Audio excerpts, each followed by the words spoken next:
Devices Radio Network. The views and opinions of Muscle Minds is for informational and educational purposes only. Better, stronger, faster.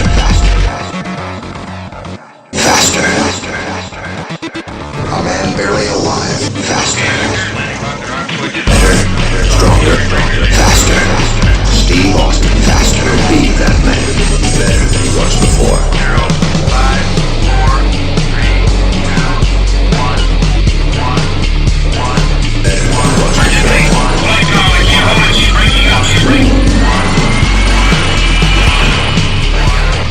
Better than he was before.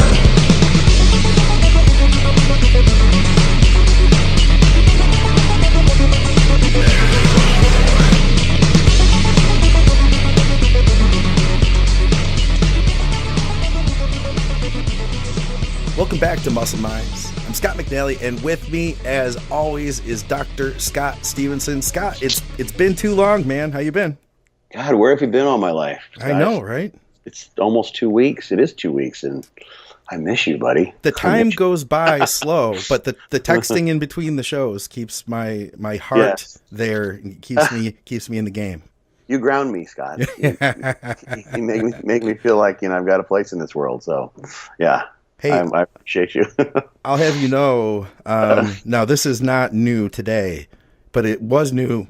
I discovered something new that I like, and it is hibiscus flavored kombucha. Oh, hibiscus is great stuff. I didn't know that because I always like the fruity stuff. And then I said, you know what? I'm going to get away from the mango and the raspberry. I'm going to try something different, which I did, and I loved it. But I'm drinking the same thing again today, so I got to figure out something else to do different today than kombucha, but that is it's been on the list. I've been trying to keep up with that, man. Yeah, hibiscus tea is delicious. Have you ever had that before? Yeah, hibiscus is. Yeah, I had a lot of hibiscus when I lived out in Arizona. Nice. So that's good stuff. And they can make it into kombucha with this, and it's caffeine free, which is nice. Yeah, I've a couple times I run into issues with because they have black tea and green tea. Yes. And I think I just wanted like something fizzy, something one night, and I'm like, oh, I got a kombucha, and I was thirsty, and I slammed the whole thing, and I'm like, hell yeah, can't sleep.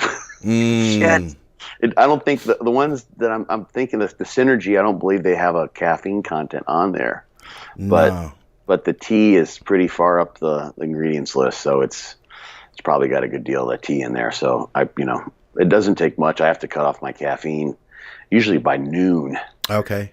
If I'm going to be able to sleep very well. So yeah, it took me a couple misfires on the late night drinking of the kombucha to figure out that there's too much in there for me. So I bet.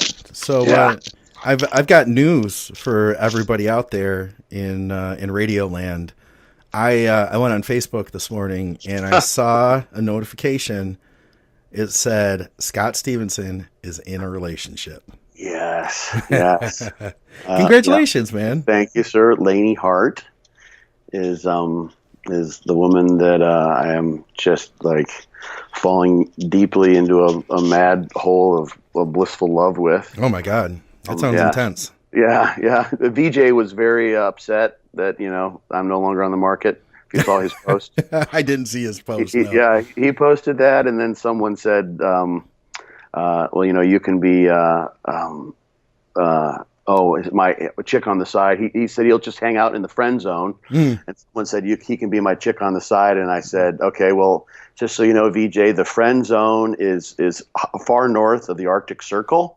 So just send me intermittent reports from there. And you can be the chick on the side, but you have to come to the Arnold and wear drag the entire weekend, and I'll consider it. Oh, my gosh. So if VJ is really serious, I expect to see him reporting in from, someplace very frigid. And I want to see him in high heels and pumps, as a matter of fact. At the Arnold. Well, just getting him to be there for the entire weekend, that's going to be a challenge enough, I think. Oh, that's true. Yeah, he only came for like a day last year, was it? Or he came for like the morning, and that was it. But he's going to stay longer. He's planning on staying. So I'm moving. I got a room at the Hyatt now. So, oh, that's right. Yeah. I'm going to give them the suite. Dr. Steve Ogden and VJ could stay there. And I know Steve is going to stay through the weekend for a couple days. I think VJ may stay at least the night. He'll at least stay through Saturday. So Right. He's got a place to sleep. So yeah. How are things coming together with the seminar? I saw that cool ad that you put on Instagram. It looked I was very impressed by it. Yeah, Paul Callahan at Bullfrog Nutrition supported both John and me. Actually, John trained with him sometime in the last couple of weeks, and they put up a video. I think there's a full video probably on YouTube. Okay. And he came to the seminar last year, and John's known him, I think, for a while, and he's coming again this year, and he's having an event there at his store in Columbus. Nice. So yeah, we're gonna go over. Guy's sister Nino's gonna be there. Of course, Laney's coming too, so she'll be there. Cool. And he just sent me and John a message. Kevin Lavroni's gonna be there. Oh, no way.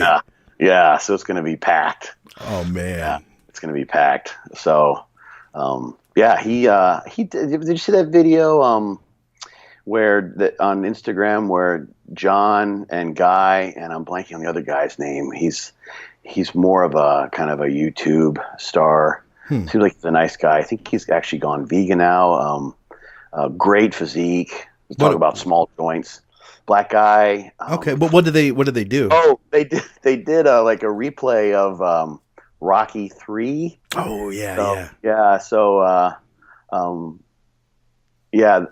the guy whose name I can't remember was playing Apollo Creed, and Guy was playing Rocky, and John stepped in as Dolph Lundgren's character, Drago, and like so Guy runs over to the guy I can't remember, like as if he had just died. He's out there in the parking lot outside of Bullfrog Nutrition, and he's like, and Guy played Rocky like, oh my god, and John walks up with his the outfit, the pro wrestler outfit that he wears, the Ultimate Mountain Dog outfit, and he says, "If he dies, he dies." If he dies, he dies. That's good, man. like Drago said, yeah, it was hilarious. It was friggin' awesome because cool. Guy, because Guy's Italian. So anyway, that's the place. They did that event like a few months ago. So he's doing another one. Paul's a great guy. It's gonna be fun. So cool. So that's gonna happen. That's the 28th. That's going to be after the seminar. Same day, right? Yeah. We're going to have a action-packed day. We're going to just do the seminar from like 9 until 4 with an hour's break. Okay. Donuts in the morning to get everyone up and rolling. We'll have an all-you-can-eat lunch buffet. Oh. Yeah. I'm going to get a bunch of books shipped there ahead of time. So I'm going to be selling books. Nice. I'll probably have them at the Bullfrog event too. And then he's got a bunch of people. I don't even know. He's got like maybe 10 or 12 people that are going to be at this event because everyone's in town. Like, why not? It's a brilliant idea, Absolutely.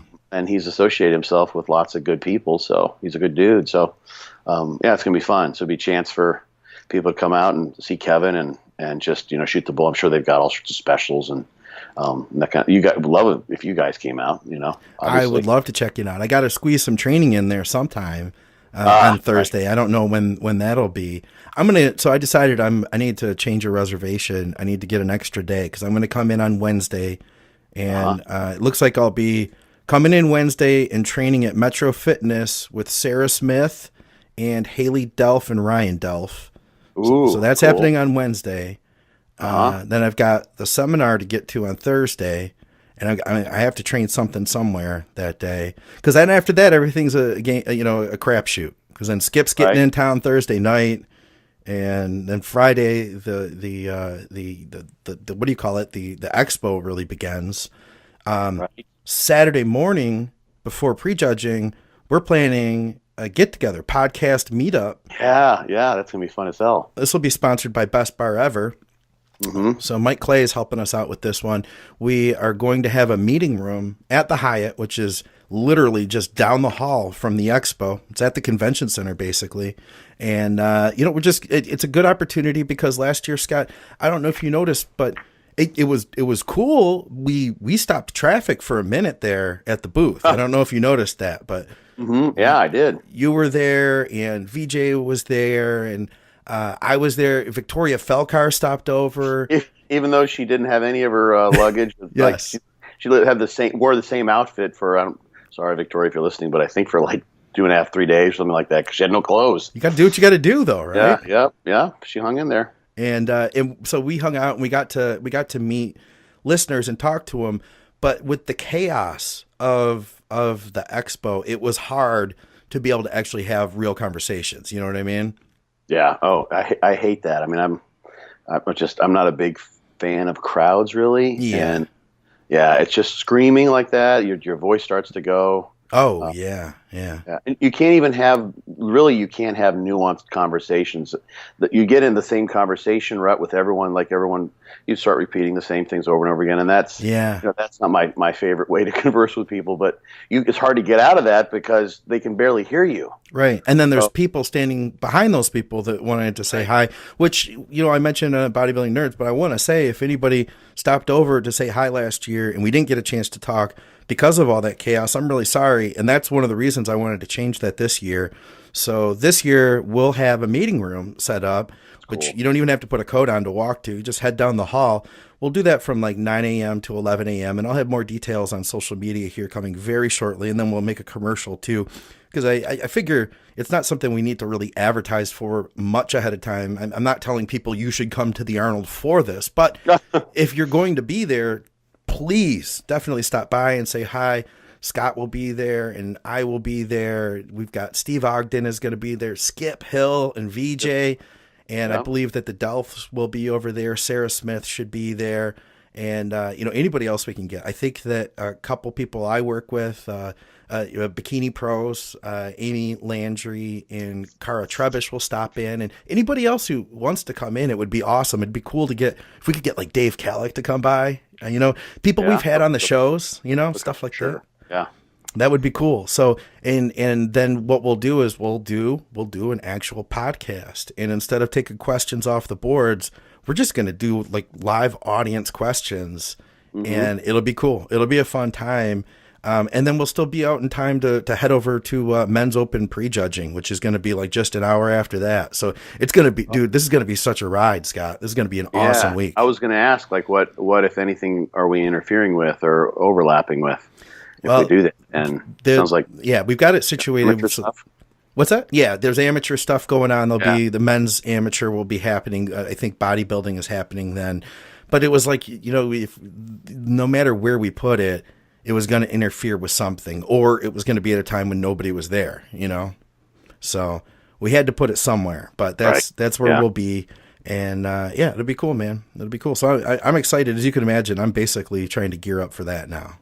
Right. Well, you've got, just before I forget this thought, if you're trying to fit in training, I imagine, I can't say for sure, but they probably have a hotel gym that's halfway decent there, the Hyatt. So if you wanted to train, well, you don't train calves, obviously, if that's not a worry, but you could maybe do an arm day or something like that the morning of Thursday, and then that would free you up for everything else. Because if by the time, if you go to the full seminar and then you go, that event lasts from 5 till 9. Yeah. And maybe you're going to be wiped out if you're trying to train at 7 after, sitting through all the me and then John and then Serrano. Oh yeah. Yeah. That's pretty energy's happening. But anyway, you can get early morning workouts in there. Probably, and get something done, Hotel gym, bro. Yeah, bro. You serious? Right, exactly.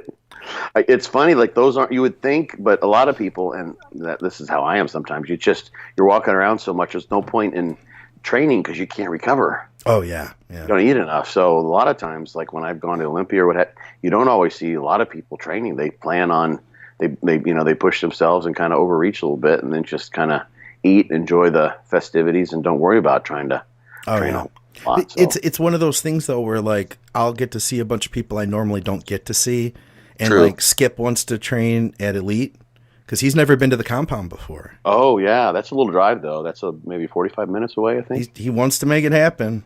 We'll see. We'll see. He's never been there, bro. He's never been to the Arnold. Yeah, I know. He's not gone to really. He's only gone to like one pro show now, right?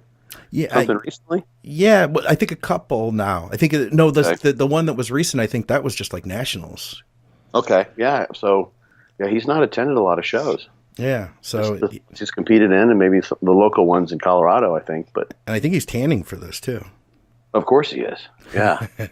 He's going to be like, you're not even going to see him because he's going to be so dark. All the light will just get absorbed. He'll be like a black hole for the spectrum. Yeah. So just like the shadow walking through. You're going to have books at the event you mentioned. So this is anything you have left, bring them to Saturday morning. So that, over there, when we do the podcast meetup, if you have any books left at that point, man, that would be a great place we could set up a table and stuff, because anybody who hasn't bought it yet, that would give them an opportunity to not have to wait. I mean, literally, man, I waited 4 days for them to print it. So it was pretty damn quick, but that way you could sign it too, Oh yeah. That's, lots of people want a signed one. And, I've done that a few times. I just, I'm not really set up to send those, and there's an extra printing or shipping cost too. Yeah. So I probably should buy a whole bunch of boxes to send those out to folks. But yeah, I'll probably have they come in cartons or boxes of 8, so I'll probably maybe get 24 cent and hope. Okay. Hope and pray, because I don't want to have to take them home. Right. Because they're heavy. But I like the idea. Yeah, it's actually like the Olympia. I didn't have any place to sell books, aside from the parking lot, which I did, and this is great. I've got the whole day, and I've got over at Bullfrog, and then this thing, and and then my hotel's not very close, but I'll have plenty of time to sell books. So fingers crossed. I could stand outside of the expo if you want with the books and sell them for you. I could do it just like you said. Be your own bodybuilding coach. Yeah. Yeah, you can have the little thing around your shoulder, like the beer guys. You just have my books there. Yeah, I think you should stand right next to the guy who's always proselytizing about God. And there's always the guy. The guy's always there every year I've been. Yeah, he stands right there, right where I'd walk in, just screaming with the megaphone. So I'm gonna have to bring you a megaphone then. Yeah, a louder one. Absolutely. Yeah. Yep, a couple speakers. We'll set you up, with the generator too to, keep them powered. Well, at the price the Hyatt wants for an AV setup to wire us with sound, I'm actually trying to figure out how to get a PA system into my Mini Cooper, which I've got access to one, and that's the route we're going to go, because it's ridiculous. We could basically buy a PA system for what they want to charge to set one up for us. Yeah. So sorry, love you, Hyatt, but a little pricey on the rentals. Yeah, that's crazy. Yeah, we're talking like $160 for a wireless mic for the event. One. That's just the mic. Holy crap. One. Wow. Yeah. Okay. Sorry, I probably shouldn't be ripping on the Hyatt, right? Yeah. I know those rooms are not terribly cheap. Either. Yeah. But it'll be worth it though. We're gonna have fun, man. What else is going on? How's your training going right now? Actually, pretty freaking good. I've got my house situation has settled down a little bit, so I've been able to sleep and not, I haven't been driving back and forth so much. I was going to spend time with my mom, and I'm back in town for a little while, so. I've had some good sessions. I forgot to post it up. John Meadows had posted a drop set video saying, one of the things with all the talk about training, people kind of forget to train hard. So I went in. I don't always do these, but I like to do drop sets on squats. I use a Smith squat with the top squat. Oh, nice. So it's better. But I did started with 5 plates and worked my down to 5. I think I did 5, 4, 3, 275, and then 2 1/4. Nice. So 5-stepper, and that was a blast. So much fun. I love those.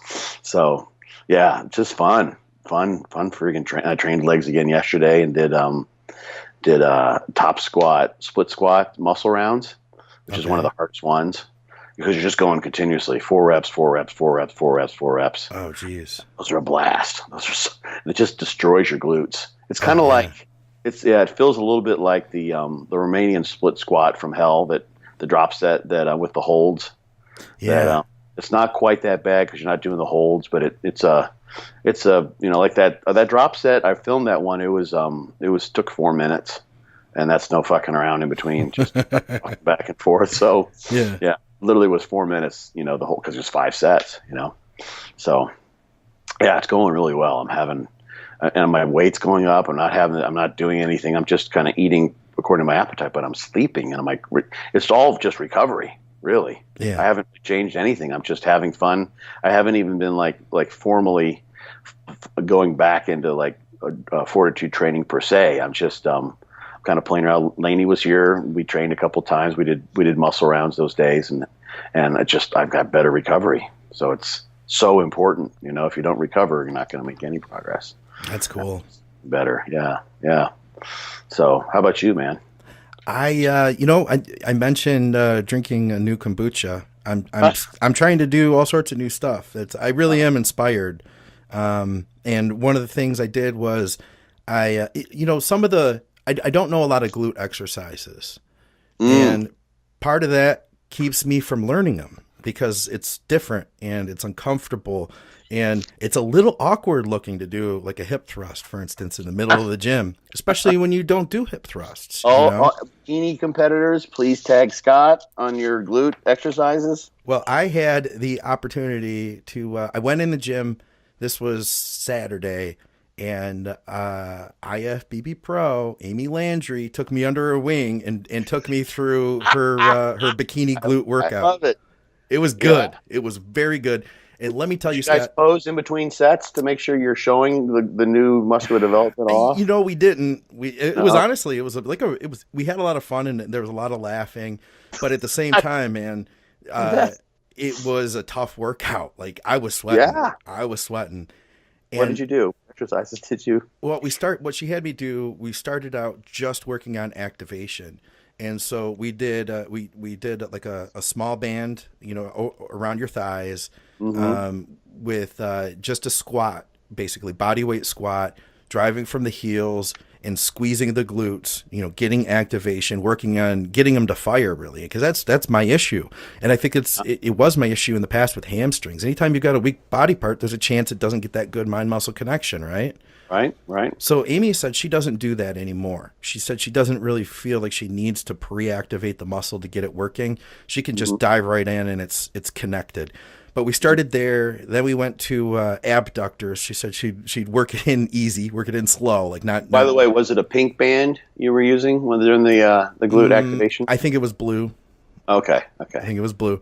But we went to pink when I do those. Yeah. Yeah, I just resonate better with that color when I'm doing that. But anyway, keep going. More like it's a power color for you. It is. It's my totem color for glute work. So anyway, we went to abductors, and she specifically told me she wanted me to try to almost fire like the top of the glute. So we were leaning forward, and I was really focusing on trying to get a contraction in the area she wanted me to get that contraction. Then from there, we went to hip thrusts on the Smith machine. I used 2 plates on each side. No, I'm sorry. Scratch that. I think I used 1.5 plates on each side. She worked up to 2.5 plates without trouble. Without trouble. This girl, she competes, Scott, like 93 pounds. She's very small. You know, she's short. Right. But, you know, I mean, she's not a big girl. She can move some serious weight with her glutes. She's got double the glute mass of you, though, right? Exactly. Right? By the way, did you do those abduction exercises facing the opposite way than the machine was intended for? No. Okay. Should we have? It's funny. I mean, that actually works really well. Does it?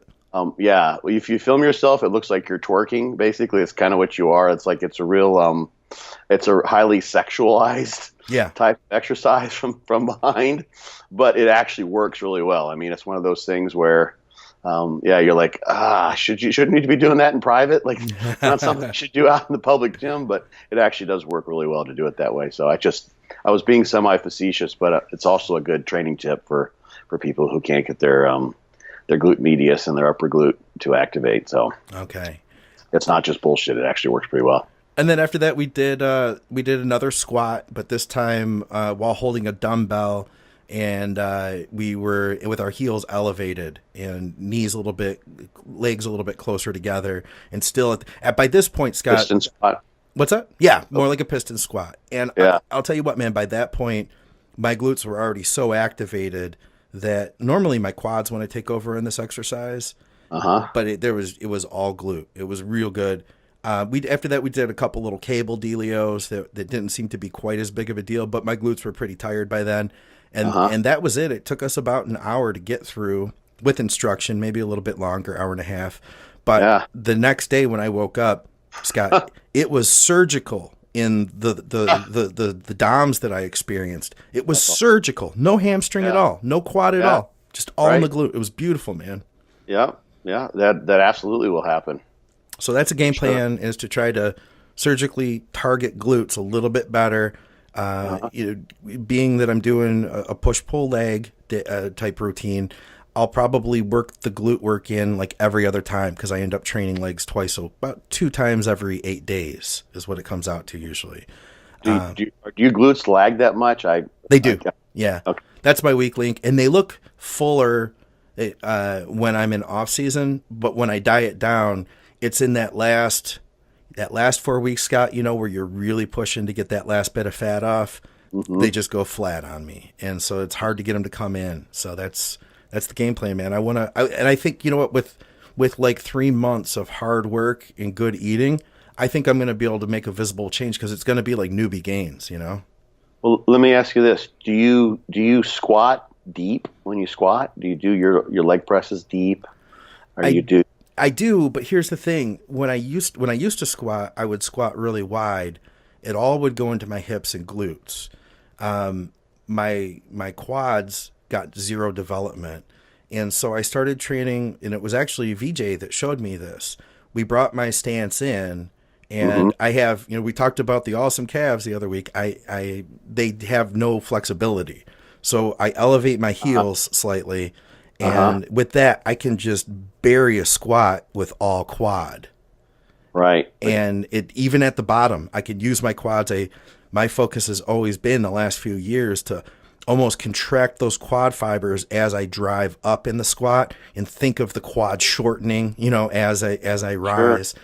And it's been such a quad activated movement that the glutes have gotten left out of it, really. Right. So there's nothing in your compound thigh exercises that really was, because you've been trying to bring your quads up so much, that was getting your posterior chain very well. Well, and then after that I started working on hams, and I got hams to do the same thing. And so like the hams will fire real hard, but the glutes don't, it's almost as if the lower back and the hamstrings have made up for the lack of glute, Yeah. Do you do stiff-legged deadlifts? I do, yes. It's a great exercise for my hamstrings.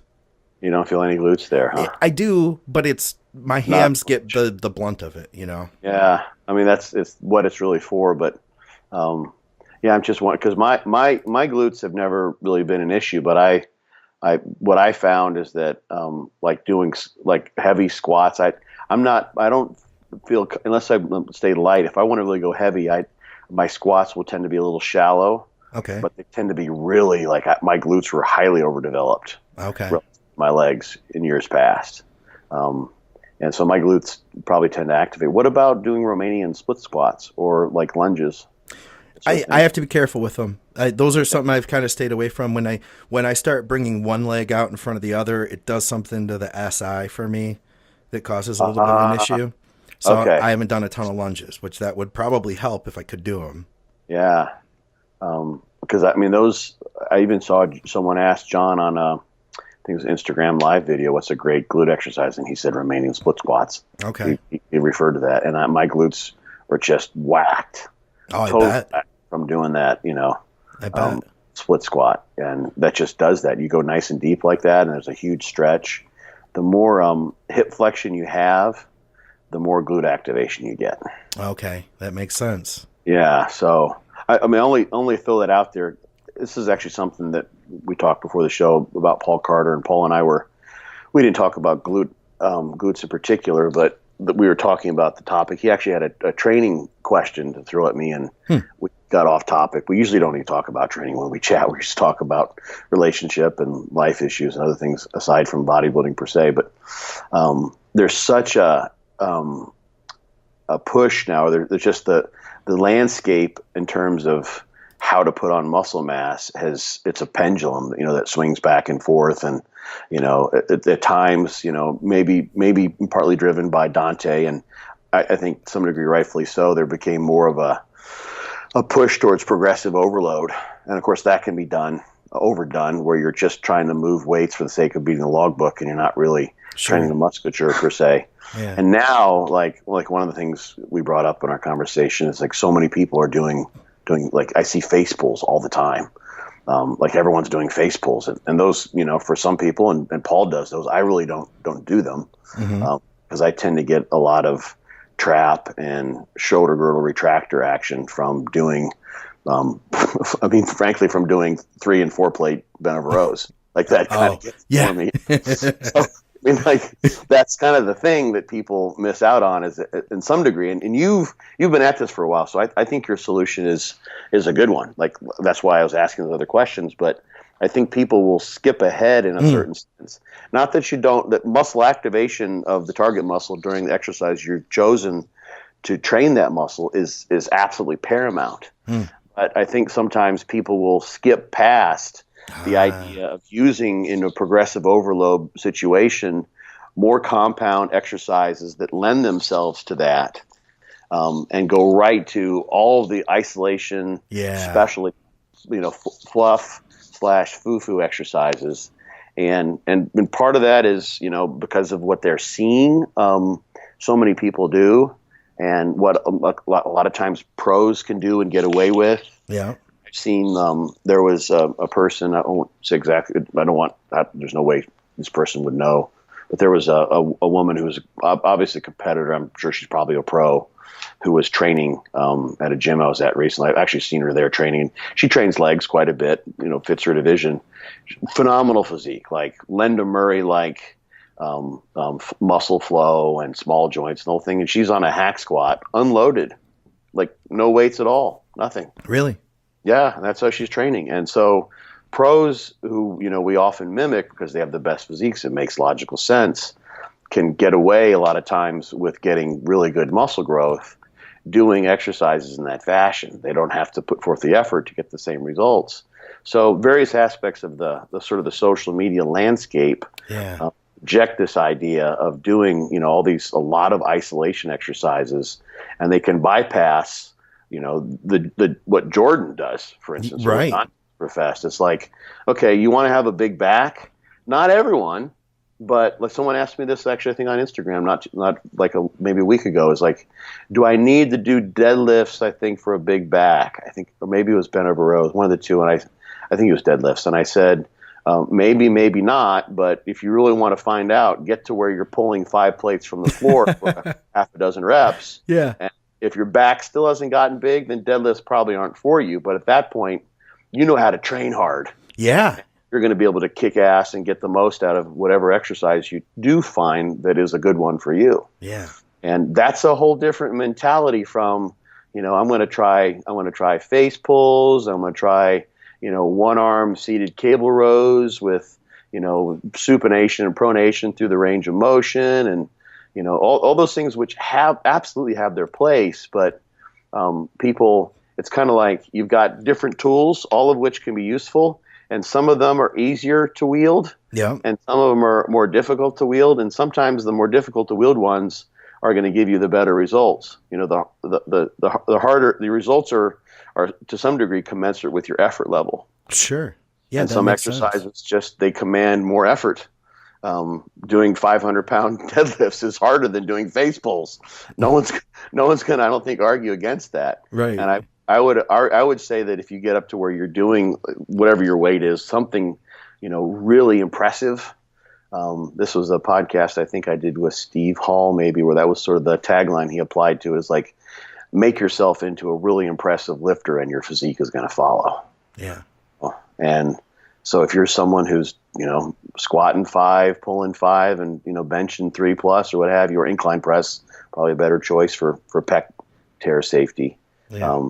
You're going to probably look like it, Absolutely. Anyway, I'm with you. I'm with you 100%. Oh, you are. I think what I'll do is probably, because like my thought is that get these things stronger, and that's going to help my squat, that all together, it'll be working better. I found too, you remember I hurt my back not too long ago. Right. When That's the issue for you too. Well, when I talked to Becky about it, my therapist, she was working on me. She said that she felt there's a good chance that my glutes were not firing properly while I was doing the bent over barbell row, that my lower back would take more of the strain. And that's the issue, is that I'm not getting the barbell row, or do you mean stiff-legged or something? No, it was like a barbell row, but I threw my back out doing it, holding gotcha. Holding myself in that position. Mm-hmm. And she said, you put yourself in that position and you're putting a lot of strain on your lower back if your glutes aren't working properly. And that's what I get. I can tell they just don't fire right. So I think strengthening them up it's gonna help all those other things. It's gonna help me to do barbell rows, help me to do squats, and all that other stuff too. So. Yeah, I did a podcast that I don't know how soon it'll be out. It was just earlier this week or last week. And it was for a powerlifting podcast, but the topic was mind-muscle connection. No kidding. What's the name of the show? God, I don't know what the name of the show is. Hold on, I can tell you. See, he's on so many shows, guys. He can't even tell us. I don't remember the name of the show actually. Hold on, just a sec. I can look it up real fast. Tony Montgomery is the one who does the podcast, but I don't know. Tony Montgomery Jr. is his Instagram. People will find, he'll probably post it up. But he runs, it's a powerlifting podcast. He's done like 50 some of them, so he's been doing them for a while. Super nice guy. He listens to our show. What's up, Tony? If you're listening to this one, hey. Sorry, I can't remember the name of your podcast. We'll get it on the break. How does that sound? Yeah, exactly. But one of the things I brought up there was. There's an old study that Digby Sale did. He's a Canadian researcher who did a lot of stuff related to neurological adaptations to resistance training. And he did a study where they trained the trainees on the squat, and then they tested strength after 8 or 12 weeks of training. After the quad had increased in size by about 11%. Which is substantial. That's visible. That was about the growth I got in my dissertation research, and we just trained one leg, and you could see the visible difference between the trained and untrained leg. It's pretty. That's noticeable. That's definitely a visible change in size, and enough that should manifest in strength. All other things being equal, but when they tested strength afterwards, they got like an 80% increase in 1 rep max on the squat, and when they tested leg press, which was not a training exercise, they got about 35% increase in strength. So about half, and that's neurologically more like the squat than the other exercise that they test them at, which was an isometric knee extension. Okay. Just thermometer. They got no increase in strength on the knee extension. Really? Muscle got bigger. They almost doubled strength on the squat. No carryover. So there's neurological specificity of training here. So one of the most robust training principles there is that you get better at what you train at based on the movement, the biomechanics of the movement, the speed of the movement, the load you might be resisting against. There's all sorts of like interesting stuff, like when they try to have the idea that you could like put a weight on the end of a bat. Yeah. And then that would allow you swing the bat and with that heavy weight, and that would provide an overload that would allow you to swing the bat more rapidly when it's just an unweighted normal bat. Okay. And it actually slows down bat speed in some of the research because you're training at a slower speed because you have a heavier bat. You've fucked up the neurological adaptations. You've screwed up the skill that underlies swinging the bat by overloading the bat. So you get better at swinging a heavy bat, which happens at a slow speed. And then when you have a lighter bat, you still have a bat at a slow speed. You haven't increased bat speed, and bat speed is important for how far the ball goes after you've hit it.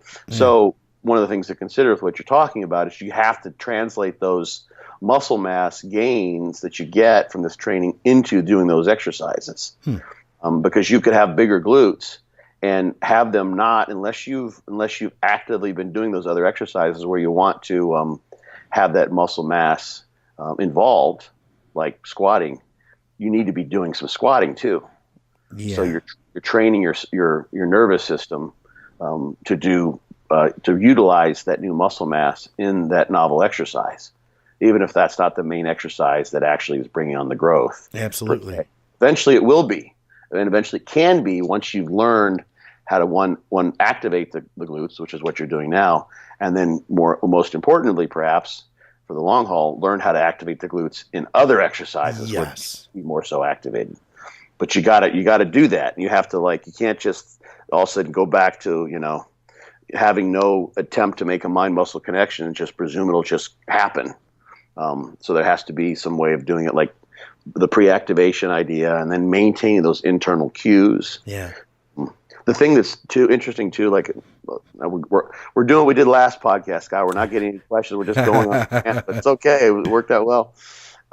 Is when there's a lot of research has been done on things like balancing and like throwing darts, accuracy tasks, and that kind of stuff. When you compare the effects on performance, and some of this has been done in resistance exercise too, when you have internal versus external cueing. So internal would be focus on using the pecs during a bench press, versus external attentional focus is just think about the bar and think about getting the bar up. Yeah.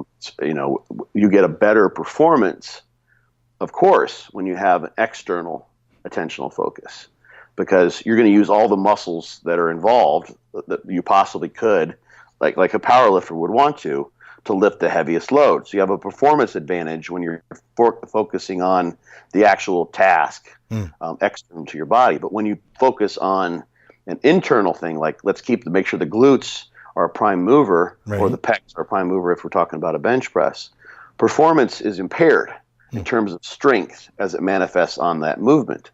So one thing that makes sense, like I'm going to just sort of extrapolate that idea, is if you have developed a better internal mind-muscle connection with a particular muscle that you want to carry over on bench press. And this is something a lot of people have said over the years, myself included. Dante used to say this too. He'd have people like reset when they found that they weren't really using their legs, for instance, on a squat, and drop down in weight. If now you want to make sure your glutes are involved in that squat, it makes sense, because that mind-muscle connection is going to come along with some amount of deficit in strength, that you just take that into consideration, and don't try to go as heavy as you once did. Right.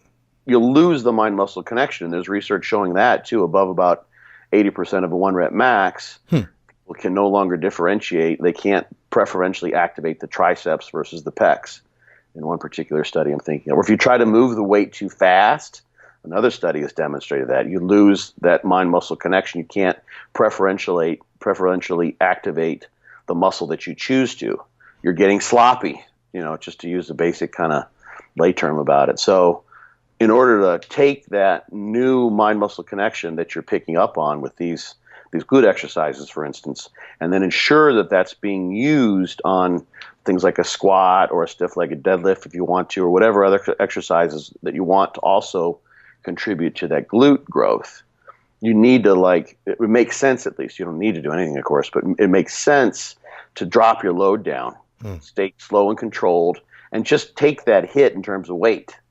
If you think of it like, well, now I got more glute mass, I should be stronger, and just kind of throw more weight on the bar, chances are you're going to lose that internal mind-muscle connection, attentional focus, and you'll have wasted the efforts you put forth to create that mind-muscle connection.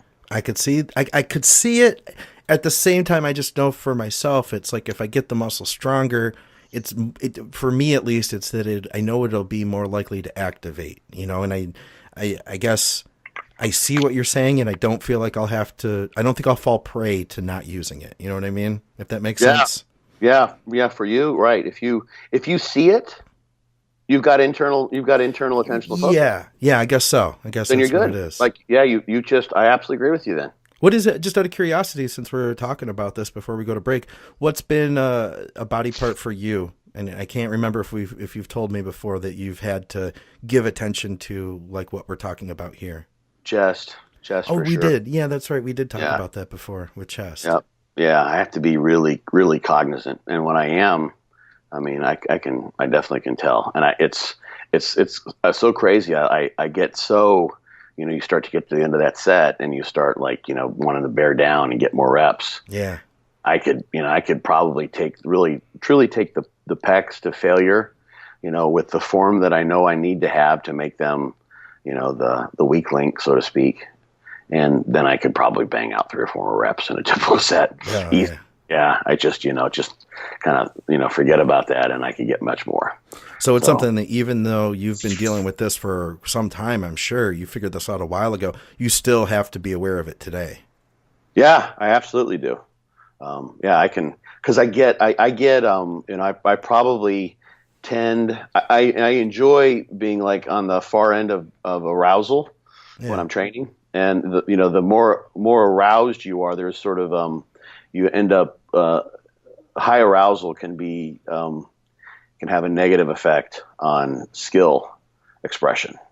So like you don't like, if you're going to go and do like, needlepoint or surgery, like you don't go in there, oh fuck yeah, I'm going to do this brain surgery, motherfucker, give it to me. Yeah. You don't do a smelling salt before you go and, try to do some intricate type of skill set. So I get overly aroused sometimes, or like when I'm getting into the set, and that's appropriate.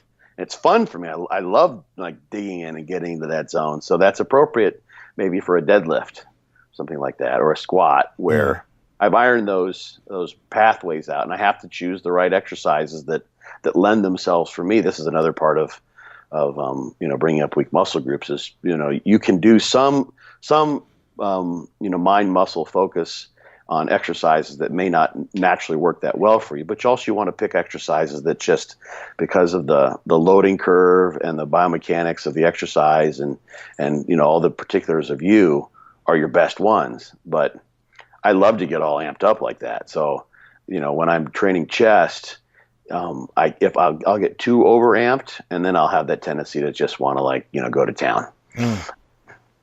Just something, I don't want to rob myself of the joy of training, which is a lot of times just like, unleashing and, letting loose. Yeah. You got to keep it in mind, I guess. It makes sense. I feel like I'm the same way in a lot of ways. Mm-hmm. Well, yeah, it's a good thing. I wouldn't trade that, I'd rather hold on to that, than be kind of amotivated and like overly analytical, so I'm not. It's kind of it backfires on me now and again, but I'm still happy to have that in my back pocket to have like a little turbo button to press as needed. Yes. Well, right on. Let's take a quick break.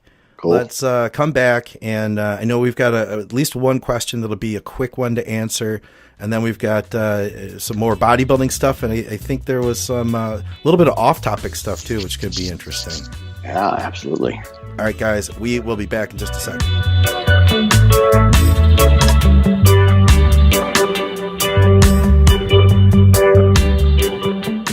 Hey guys, if you've enjoyed the education that Scott Stevenson has provided to us here on Muscle Minds, then definitely check out his book. That's Be Your Own Bodybuilding Coach. What we can get into the shows is just a fraction of the information that Scott has to share. He's dedicated his life, really, to bodybuilding, and he's filled the pages with all of this great information. It's super well organized, and I believe that you could take any physique to the next level. I'm not just saying that. I seriously believe that. I bought the hardcover. You can get the hardcover at Amazon, or if you're international, at Barnes & Noble. You can go to byobbcoach.com, and you can get the ebook there. It's a beautiful book. It's well written. He put his heart into this thing. Also, guys, check out fortitudetraining.net for his Fortitude Training Guide, the plan that we talk about all the time here on the show. And hopefully I will see you along with Scott and John Meadows at their seminar. It's going to be on February 28th, Thursday before the Arnold. If you're heading out, be sure to stop in and check out the seminar. It's going to be awesome. All right, guys, let's get back to the show.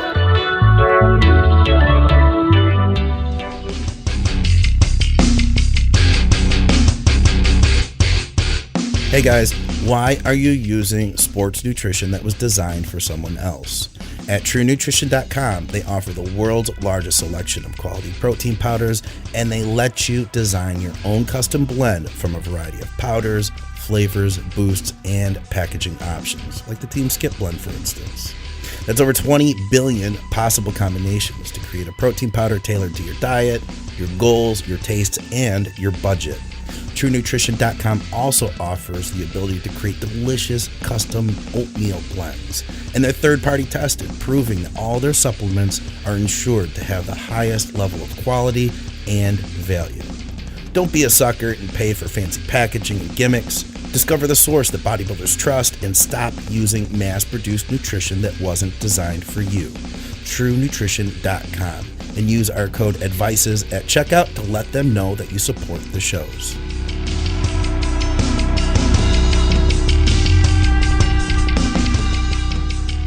All right, guys, and we are back, Muscle Minds, with Dr. Scott Stevenson. I'm Scott McNally. We are over at the forums. You can go to either advicesradio.com and click on the forum button, and then from there go to the bodybuilding section, and you will see stickies at the top for all the threads that are for the shows. We are in the Muscle Minds thread.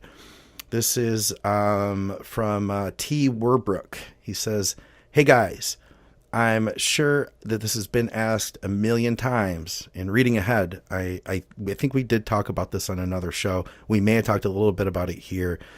May have been asked a million times, but I couldn't find anything with a search. Can MK677 be used for fat loss? I'm 52 on TRT at 300 milligrams every week. He's 6 foot. He says 235, but I know he's about 225 now. And he's leaner than 17%. His abs are out. Obviously, this is from a little while ago. Says trains 4 to 5 times per week. He's following a mountain dog program. And then let's see. So he says he has MK677, 12.5 milligram caps. Use or don't use these for fat loss, Scott? What are your thoughts? Because I mean, at the end of the day, we believe it's increasing growth hormone. So isn't growth hormone going to help with fat loss, or am I off base? No, I think you're on base with growth hormone for sure. Okay. So the first question is, why did he buy it? He already has it. Like, to use or not to use is kind of he already got it. So I guess. Maybe to sell or not to sell is the other way to ask that question. Like to eBay or not to eBay. So yeah, GH increases lipolysis, but the data on MK677 as far as fat loss are not all that great. In fact, there's one study, NASS is the first author, and I just was looking at it here while you're reading that, and they actually found an increase in body fat over time, over 12 months. Body fat increased in that particular study. So increased, went up. Yeah, it wasn't a lot, but total body fat here I'm looking at. This is probably 25 milligrams a day. It was up about 0.9 kilos after 6 months, and then 1.1 at 12 months. So that's pretty much the same. There's a It wasn't actually significant, pretty close to being, actually it was statistically significant at 6 months, not at 12 months. So that just means there's more variability. But it went up. And my thought was like, well, we know that increases appetite. So maybe that was part of it. Oh. That's not going to help. Yeah. That's what happens with ghrelin agonists. A lot of people would want to start adding in some of the GHRPs, especially GHRP6. Yeah. Dieting down for growth hormone, and it's just like you're dieting down, you're getting hungry. It's just like it's not worth it. Probably not worth it also because you can get, if you're battling this massive hunger now, cortisol levels are going to go up. Yeah. So that's obviously not going to help out. So the other thing is that water retention can be pretty high, so it makes it difficult to know how much. It's sort of the same thing with some people who use DNP and they get a lot of water retention. You could try it out, and see if maybe it's helpful for you, but you don't really know until you've come off it and the water retention has gone down. Yeah, so that's a difficult thing. The other thing, people get tired too. So if you get fatigued, you're going to want to relax more, sit around more, maybe nap more, and now your non-exercise activity thermogenesis can go down. So that's not good. Yeah. There is one study showing it reduces diet-induced catabolism. So, you're going to get higher IGF-1 levels. Okay.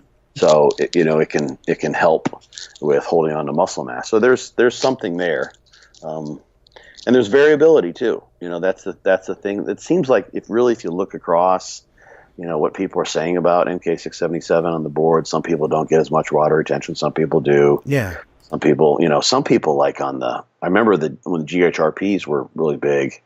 I mean, there were people that they do like a standard dose of GHRP. And it's like their appetite was unquenchable. There's nothing they could do. It would they could one shot and they're screwing up a diet. Yeah. Like, sure, like there's no choice in the matter. So, you could try that out, but that wouldn't be probably my first choice for that. But give it a shot. I mean, he's got the caps. You'll learn something.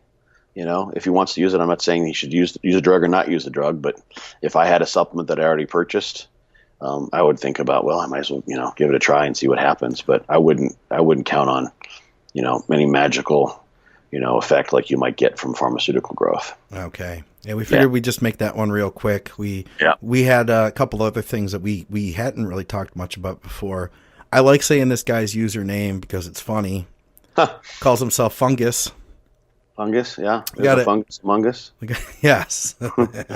He says, "What's up, guys? History. Male, 31 years old, 200 milligrams every week. Test sip. Blasted on and off for 9 years using up to 3 grams total gear per week at one point, but I'm not interested in using such high amounts to blast again. Let's talk cycling intelligently with low doses of different compounds to attain the quote best bang for your buck in terms of side effects and benefits, but keep retaining my hair in mind." So that's his big thing. He wants to keep his hair. "I've thought about a few scenarios as well as used hair loss prevention products in the past. Right now I have Nazoral shampoo and am not using minoxidil, but am aware that it could help as well. My hair has shed in the past with higher doses of DHT compounds," he mentions like Tren, Masteron, and Winnie, "then actually regrows for the most part when I discontinue use. I actually have a really nice head of hair still, so I want to keep it. I'm not very predisposed to hair loss. My grandfather was 84. My father was 62. Both still have tons of hair. I also considered using straight test during a small blast with like a Propecia type blocker, but I didn't like the effect, or I didn't like the idea of some of the side effects that come along with the 5-AR inhibitors. I'm personally thinking of keeping the test low, 200 milligrams every week, then adding in something like 300 EQ, 400 NPP a week, and possibly Anavar around 20 to 40 milligrams, maybe a microdose of 10 milligrams of Tren or less per day in place of the Anavar." So he's throwing some ideas around in here for when he does a blast, and just make use of things like Nazoral and minoxidil. "Thanks, guys, for the super show. I really enjoy listening." So, Scott, first of all, we pregame this a little bit. We talk about the questions we're gonna cover, and you've pregamed it yourself a lot. You've got notes. I make notes for all these. I wanna. Where are we going here? Where do we want to start with here? Well, the one thing is that that it's so many people will ask questions like asking for like the best bang for your buck type of thing, like what's the optimize the side effects to benefits. Yeah. But that is such a hard question to answer because you have to consider what the person's goals are. So if let's say that if he's doing TRT, in terms of like using a steroid and getting the best benefit relative to side effects. Well, if you compare nothing, where he would be hypogonadal and suffering from all of those side effects, and potentially adverse health consequences, compared with TRT, that's great. Like, his side effects, he basically would eliminate some of the negative effects of being hypogonadal and be replacing testosterone, and that's phenomenal. That's probably your, in terms of like if you kind of like added them up and try to create some sort of subjective ratio of benefits to side effects. Yeah. There you go. That's the best one right there. But that doesn't probably meet his goals. So that answers the ratio idea or the side effects to benefits idea, but it doesn't fit within what he's trying to do. And he didn't really say what his long-term goals are. He's just worried about the hair loss thing. So at the other end of the spectrum, it was kind of facetious, but if someone's like trying to compete at a high level or they're trying to get their pro card, 3 grams is pretty high. Then, he's got a different. Basically, you've got a totally different context here. And, he's trying to keep if like literally he said, I'm trying to get my pro card. I want to use as much gear as possible, get the most anabolism I possibly can, and still have my hair when it's all said and done. That's a little bit different question. That puts us in a whole different end of the use spectrum. The thing that is to his benefit is it sounds like whatever he's been doing where he's blasting and cruising, so to speak, he's getting his hair coming back. It regrows for the most part, and he's got seemingly good genetics. So he sounds lucky in that department, doesn't he? Yeah, he really does. It's funny, some some guys it's just like, I'm losing my hair, screw it, and they just shave. Like that's it, I'm done. They shave their head, and he's getting it. He's in that like that initial sort of freak out zone that some guys who have had to shave their head probably would die for. Like, you're losing a little bit of hair, but your hair looks great still. You son of a bitch! How dare you? Yeah. How dare you complain about this, right? So, but it sounds like he's getting his hair growing back. So, if that's the case, then he's probably okay. He's just worried about those small amounts. He's already answered his question. Otherwise, he knows what causes the hair loss. And if he wants to use Anavar or Tren and finds that those limit his hair loss, and if within a cycle, like if he's doing EQ and test, the NPP is a different topic I'll cover here, just combination with another thought. But if he's doing those other things that don't cause any hair loss, and those two things do, and he grows back as rapidly as he loses, then, he could even, conceivably do a cycle where, not telling you what he should or shouldn't do drug-wise, but do 2 weeks of the stuff that causes hair loss, and then, and then up the ante on other things during the 2 weeks he doesn't do those, get his hair back, and then switch it back, and, keep his total dose relatively same. And he probably would end up, in the same spot. 2 steps back, 2 steps forward, 2 steps back, 2 steps forward. He comes off and he gets all his hair back during his cruise. He's good to go. That would maybe solve his problem. Finasteride, I agree. Finasteride syndrome, we've talked about a good bit. Not probably a good idea. He can get topicals. Minoxidil is one. Probably. The mechanism isn't really known about minoxidil as far as I know. Azelaic acid is another additive that's a 5-alpha reductase inhibitor. But he'd want to be careful using that with nandrolone for reasons we talked about before, because you don't want to prevent the nandrolone to dihydronandrolone conversion, because then, especially not at the scalp, then you've got more nandrolone around at that area, which is more androgenic than even DHT. And potentiate hair loss. Okay, so the nandrolone with azelaic acid is probably not the best idea.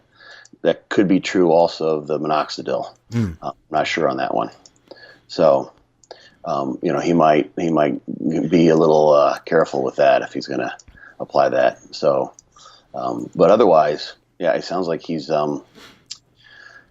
he knows what's up as far as what causes the issues. His hair comes back pretty easily, and he should be fine. He doesn't really have much of an issue here. He's trying to, obviously, he's trying to keep all his hair, but he's pretty lucky as far as the hair loss issue for people who are trying to do what he's trying to do.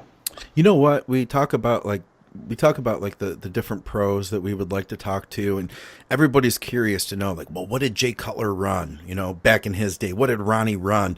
I would like to know what Jay did for hair recovery or hair protection, or if he did any hair protection stuff at all, because Jay competed, he had a huge physique, and he didn't lose a single hair off his head, I don't think, the whole time. Yeah, I mean, Jordan has talked about it. He's got, great hair genetics. He doesn't have to do anything. Doesn't lose any hair. And I suspect Jay's the same way, you know? Yeah, yeah. It could very well be. King Kamali is somebody. Yeah. King was known for being, I don't know anything about what he did pharmacologically, but he's known for being a pretty extreme guy, pushing his limits, and, perfect head of hair.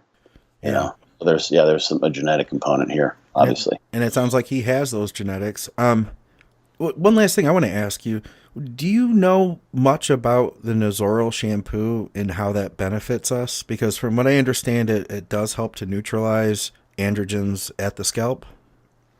Let me look it up here. It says Nazoral. This is something I had read, a few places, and from what I understand, it's the 2% that works. And I've been using it. We've talked about it a lot lately for some reason on the shows, but it's come up a lot, protecting your hair. I've been using it now for years, 8 years, something like that, maybe at least. And I can't tell you whether it helps or not because my hair hasn't changed. I can't tell whether it saved some or it would have fallen out worse or whatever. That's kind of the idea is you don't want to lose it because it's hard to get back. Yeah. But it's got it's an antifungal. The ketoconazole is what's in there. Okay. So I think it's ketoconazole is helping. It's an antifungal. So that's preventing fungus and probably just kind of disease to the hair. Okay. And it can come if you get a fungal infection, if your skin's not very clean, that sort of thing, you could have an issue. So let me see. There's probably more in this. I haven't looked into this. I just was wondering if you knew offhand. Yeah. I didn't want to make you do what I could have done too. Yeah, but I want to know. No, okay, fair enough. That's how I am. Yeah. So we can come back to that in the next show and see if I can find out so much more about it. I did look into the minoxidil and I looked into that way back when because I use hair stuff. Okay. And, the minoxidil, there was no mechanism of action, so that was known. And that's from what I understand, minoxidil. It's been proven to work at the crown, but not for like balding in the front, right? I believe so. Yeah. Yeah. I'm good on the crown, but my hairline recedes. I could use some. I want them to come up with something new. I've actually thought about using Propecia in recent days, actually, Scott. Oh, the oral or? Yeah, just the oral. I've thought about it just to save what I have left. I wouldn't do it, man, with those side effects. I know. I just would not do it, dude. Because you can use topicals that will have the same, Yeah. I would. That would be like the last. That would be the last thing I would. Knowing what I know and what I've seen with clients and John Chrysler now, he's passed on. I don't know if you guys mentioned that. Yeah, we did. T-Doc, yeah, it was just awful to see, man. He seemed like he's a good dude. He's really good, doing really good things. He was, he was someone that was definitely on our side. His nickname on Professional Muscle was Swale, Swale. People can go check him out from literally like a decade ago. Oh, so he's been helping people for a long time, and So anyway, what was I going to say about something about him and hair loss? Minoxidil. Oh, the finasteride. He's talked about finasteride syndrome a good bit. Okay. He was talking about it because he'd seen it in clients long before it was really recognized medically in the research literature. People didn't believe him. No kidding. So, yeah. He's got a YouTube video out there where he talks about it, and it was just about the time when it was starting to come up in the literature. But he'd been seeing it for years. That's one of those things that just sneaks up on you, Yeah. And the thing too that I think is probably the way that this can happen is you may be having those. You do that. Here's a scenario. You start taking finasteride when you're using things that would cause hair loss, which would typically be using more androgenic compounds as you're dieting down for show. Yeah. So you're not expecting yourself to have good sex drive. You expect a loss of libido. Yeah.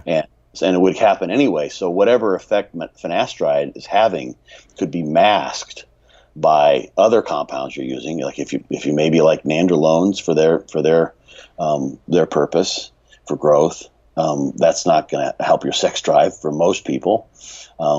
So you're using all these things which have an expected effect on sex drive, and the finasteride is doing whatever it is that it does to cause that issue. And then when you remove all those things that you thought were the causative factors for the loss of sex drive, you're left with finasteride syndrome. And you never knew it was happening the whole time. It was just obscured by the other things that you thought were causing the loss of libido. So anyway, just keep thinking about it, Scott. Yeah. Just keep thinking. I'll stay in the thinking state for a while until I'm bald. Pre-contemplation, Yeah, I'll stay in that. I'll stay in that pre-contemplative state until I'm bald, and then it'll be too late. And then I'll say I should have done it, but Dr. Scott told me. Yeah, I mean, you got maybe, I don't know. It's maybe not quite this dramatic, but you got two choices. Would you rather look really good in terms of your head of hair and then not be so happy once you'd like to be intimate, or would you rather be a guy? Some women like bald guys. Some really like. That's true. There's like Bruce Willis and and the martial arts guy, and there's like some soccer player who shaves his head. I can't remember his name. He's like a super stud. Skip Hill. All the ladies like Skip. Yeah, there you go. It doesn't get any sexier than Ken Skip Hill. That's like sexy see Skip, basically. That's all they need nowadays. Yes. So I mean, I don't know. I would, if I had to choose, being able to enjoy sexual intimacy with a partner over a head of hair, I'd take the former every time. You would go with the sexual intimacy and with a partner that could maybe look past some, that would make sense. That would make sense. Right. And I think, that potentially they would, if everything else is firing properly. But, like, how are they going to, if you have issues in the bedroom and, you've got a great head of hair, that's not doing much for you. So, and I don't even know, who knows? There's some variability in how well, finasteride or dutasteride. I don't know how well it's been.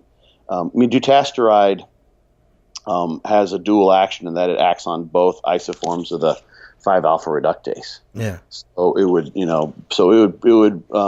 of course, we don't know what the mechanism is. At least I don't know what it is, and I don't know that it's been elucidated. But you would expect that the dutasteride would have the same negative side effects that come with finasteride. It's just finasteride's been more widely prescribed and used, I believe, for a longer period of time. So that's why they can attribute these issues to finasteride more specifically. But it's just not something that's worth it, man. You could be someone who uses the finasteride and maybe doesn't even, or dutasteride, and doesn't even get a great hair loss preventative action. Wouldn't that suck? So you get none of the good and all the bad. That would totally suck. Yeah, that'd be terrible. In the meantime, you could have just avoided, nandrolone and used an azelaic acid containing compound and kept your hair topical. And and as far as I know, people don't have the finasteride syndrome type of effects with topical. I mean, you could go systemic if you poured a whole bottle of the stuff on yourself or something like that. But you can treat topically and reduce the risk of that sort of an issue. So there's probably a lot less risk of side effects, I'm sure. I think so. Yeah. So there's none that I know. I mean, you get some people have allergic reactions and those sorts of things, which come with anything you put on your skin. There was something, and VJ mentioned this with Nazoral, I think it was, and I had seen this before, people having issues of elevated estrogen after using a DHT blocker, even a topical. I'd have to find it to show it to you, but I'm positive I've seen it. And I think it's, because you're getting less conversion through one mechanism, so the other mechanism goes up, I don't know about ketoconazole the antifungal affecting estrogen. I can't say that I know anything about that. So maybe it would be interesting to pull that out. I'll pull it up afterward. I don't want to bore the waiting for us the listeners while I'm Google Googling things. this. Although I am, just to let you know right now. Just hoping, yeah. But I'll let's go on. We had a couple questions here, but we got really caught up in our training stuff earlier with the glute talk. I'm going to go to Punisher's question. I think he's a good chance he may have reposted this question for drugs and stuff. So Dave Crossland may have covered this one. I'll have to keep reading it. But you know what? We're different people. We're not Dave Crossland. So, and I think, Scott, that I'd be curious to hear what you have to say about this. He says, Scott, and this is Punisher. In my past few relationships, my health and fitness lifestyle has been a source of contention in the relationship. Example, I like to eat on a meal plan to achieve certain goals. She would like to cook unhealthy meals on a regular basis and be offended if I didn't eat them. She'd like to go out to eat multiple times per week where there isn't always healthy options. I would go to the gym 4 days per week, fortitude training for the win, he says. Mm-hmm. Yep. Ready. She wouldn't understand why I couldn't skip a day or a week of training, for that matter, on a regular basis. When I am close to achieving a goal, she would want to spontaneously go on a several day long trip, which left me with no time to prep meals, etc. This is an amalgamation of experiences from multiple relationships I've had. I am starting to feel that it is not a matter of us having different hobbies, but rather living different lifestyles. Is it possible over the long term, to be in a relationship with someone who has no interest in health and fitness and whose interests often conflict with living a bodybuilding lifestyle? It's not like I prefer chocolate and she prefers vanilla. This is something that pervades daily night life. I know compromise is the name of the game in relationships, but constantly making compromises can lead both people to being unhappy. What are your thoughts / experiences when it comes to bodybuilding, dating someone with no interest in health and fitness? What strategies have you used in your own lives to make this work? So did Dave already answer this, Dave Crossland? I think we may have covered this one because it sounds so dang familiar. It is a somewhat familiar scenario. Run into this before with many people. I have not had this issue where it was that severe. God, there's so much here. First of all, I would ask. It was interesting as to what are the things that brought him into relationship with this person. Not necessarily just to kind of know what they are, but it sounds to a certain degree, or this is an amalgamation of people. So this is kind of a generic composite, it sounds like, of relationships he's had. But it's interesting to know what it is that brought them together, because it sounds that, like, first and foremost, that this we'll just call it his girlfriend, because it was like several girlfriends combined, I guess. What she saw in him, because she doesn't, her in an ideal situation, in my mind, her interest needs to be in him as a person, first and foremost. However that may manifest in terms of interests, passions, etc. Like, I'm guessing he's on the board. He's doing fortitude training. He's pretty deep into bodybuilding, even if he's not a competitor. So I mean, he could be into NASCAR or thrash metal or Dungeons and Dragons or skeet shooting, underwater basket weaving, whatever it may be. Simply because that's part of him, like an intrinsic part of who he is. In an ideal situation where someone just likes the person, she should like that. That should be, I mean, in an unselfish relationship to some degree, she should find some joy in watching him fulfill his life's passions and enjoying and doing things. Yeah. I mean, this doesn't mean like, for the guy who likes football and his wife doesn't like football, that she needs to sit there and watch every play and like become a football fan, and completely, lose her self identity in his interests.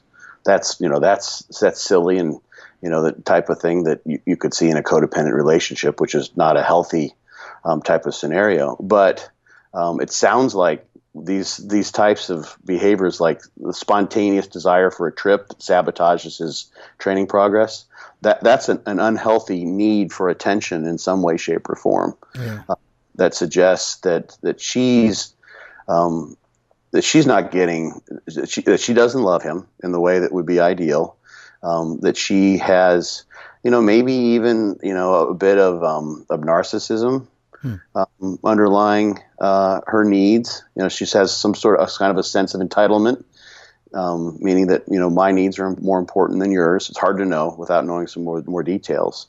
My guess is that family of origin explains so many things, that somewhere in his family of origin, in his relationship with a primary family member, as a son or as a brother, that his own needs had to be sublimated. And I speak from experience. Like, my role as a kid was as of the perfect child to offset, all the acting out and issues that my sister had. She had a rough childhood, and my parents had to really focus. They felt, and they really, I think, did need to at certain times, had to put a lot of energy into her because she was in need of that. So I took the role as a kid of being, completely without needs, and a sort of a hyperachiever, so that there was like, you don't have to worry about Scott. He's totally self-sufficient. He doesn't need anything. He's going to bring home A's and he's going to be just fine. Yeah. So then maybe he's got a similar situation. Here he is.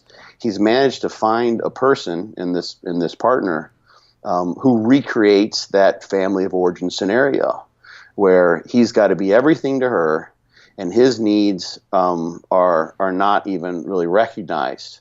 And he knows logically, because he's writing this question and asking about it, that that's not a healthy scenario. Right. But the question is, why did he get into that in the first place?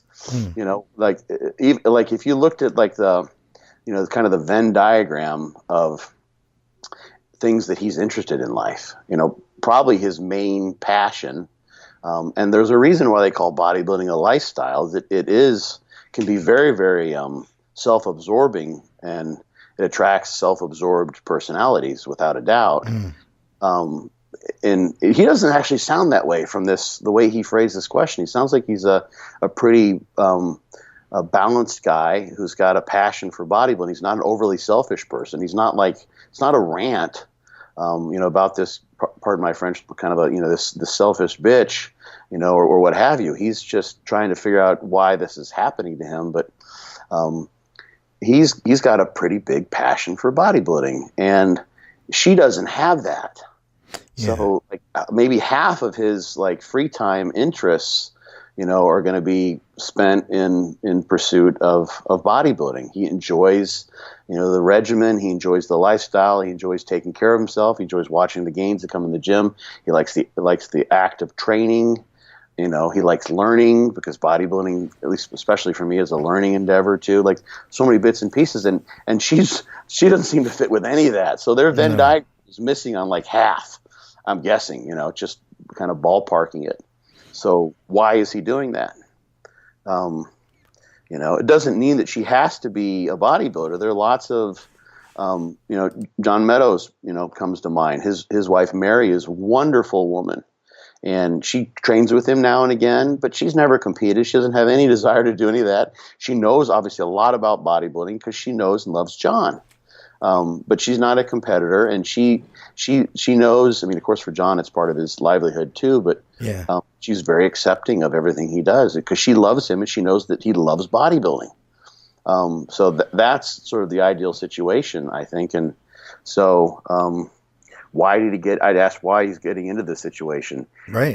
If you find someone, if you found someone who was also a competitor, like, and now I'm going to be a little more crass. Maybe this is, I'm imagining Ken Skip right now, nodding his head, but competitors, guys and women. There's some reason for the stereotypes of narcissistic, self-indulged bodybuilders and fitness people, because it fits in many cases. And I've talked to a lot of guys who would they just flat out say it, that female competitors they're off their rockers, they're crazy. And there's something to say for that. There's some truth. That doesn't mean they all are. That's absolutely, I know that fact. I know that for a fact. There's someone very special who I mentioned in the show who doesn't fit that bill. But outside of Laney, right? They're all nuts. Oh, sorry. I think I just isolated a bunch of our listeners. I know. But so it's tough. I understand it, and for a while, I've never dated a competitor before, to be honest. Okay. Making it a little more personal, I hadn't, and there's lots of reasons for that. I want to make the question about me, but it helps us though. I want to hear your perspective, and he did ask for your experiences too. So it is about you. Maybe this is just me, and I've been told I'm a bit of an oddball when it comes to bodybuilders. That I was always I was looking for all of those things in a partner, and so for me, and in a partner, kind of like I'm just using John as an example because I don't think he'd mind me talking. Mary's been in his videos, just she's not off the social media internet radar, but I was looking for someone who would understand my interests, and relate to them. This is, I've been talking about it in years past, who could get that and appreciate it. Like, would look and see, wow, that's really cool. When you diet down for a show, I really appreciate that. I want to support that because I know how much it cares to you. Yeah. It matters to you. And thus I care about it too. So it's, that was sort of my perspective. And if someone were also a competitor, obviously that's a whole other advantage, but it, finding all of that has been, finding a needle in the haystack. And every once in a while a needle comes into your life, but first and foremost, find someone who cares about you and appreciates you. And if a big part of you is the mentality and the psychology and the time spent, doing bodybuilding, then, that person, could be a bodybuilder or a competitor or might not be. Yeah. And so I never closed myself off to that idea at all, and part of me at, certain times, I've talked about, this many times over the years with many people. And part of me, even favored not maybe finding a competitor. So because of the craziness factor, what's that video where the guy has the, he got so much shit for it. He had the set of axes on the hotness, crazy. I think he called it what was, what I'm talking about, the video, the guy with glasses, and he basically talks about the hotness and crazy bitch factor or something like that. I can't remember. It's pretty great.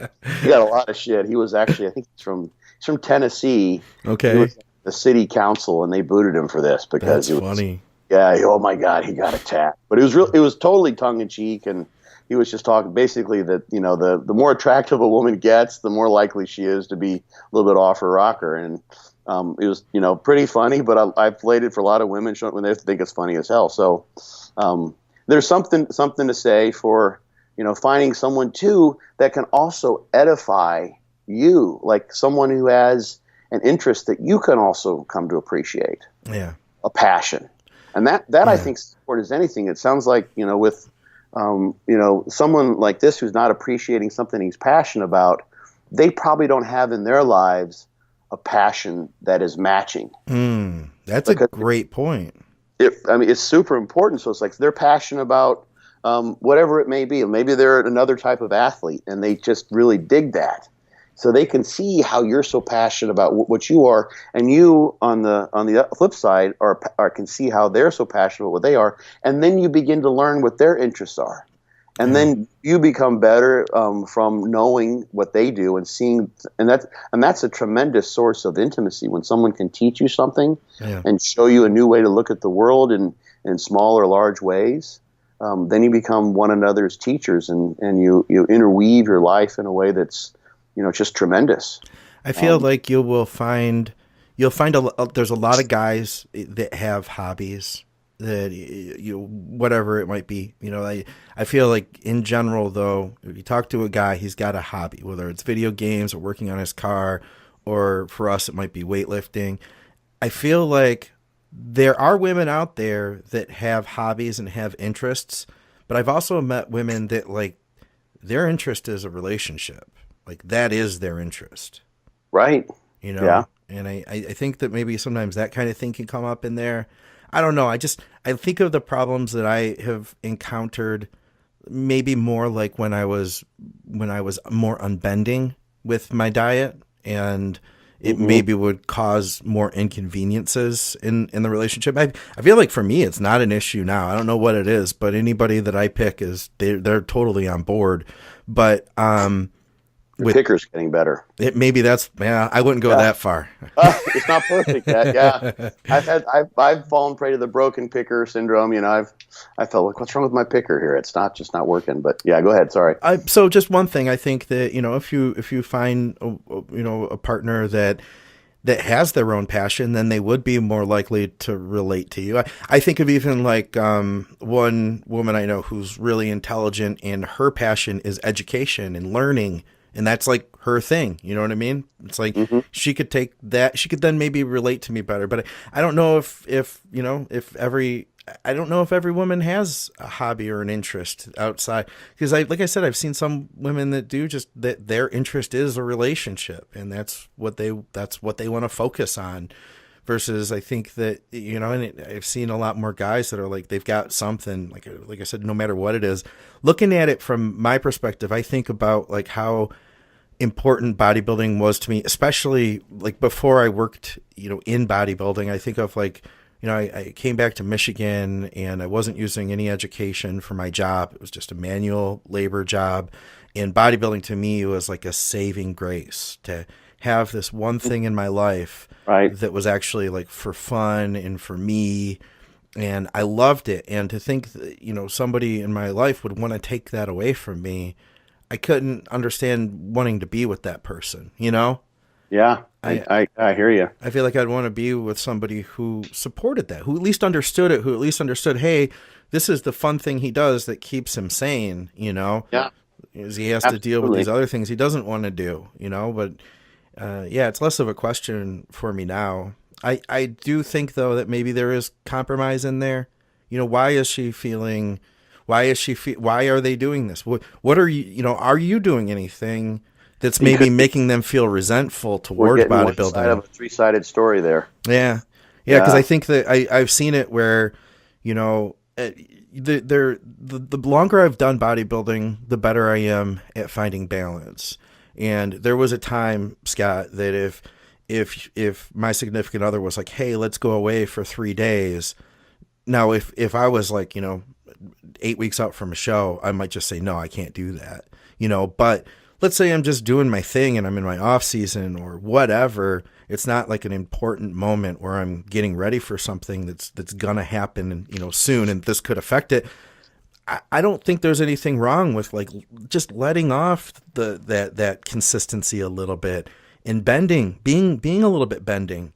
You don't have to be like, well, okay, we're going to do it, but first I have to pack 6 meals a day for the next 3 days, and then we have to carry this cooler with us everywhere we go. And if you want to go to the zoo, I'm going to have to bring this cooler with me too, and it's going to be heavy, and I'm going to bitch about it. You know what I mean? It's like, it depends, I think, on your how you're handling it too. If you're not making it a burden to her, then because it's easy to say like, well, I'm in great shape, so you should appreciate that. But it's like you have to put up with us too. Like we're bodybuilders. We can be just prima donnas, little bitches. We really can.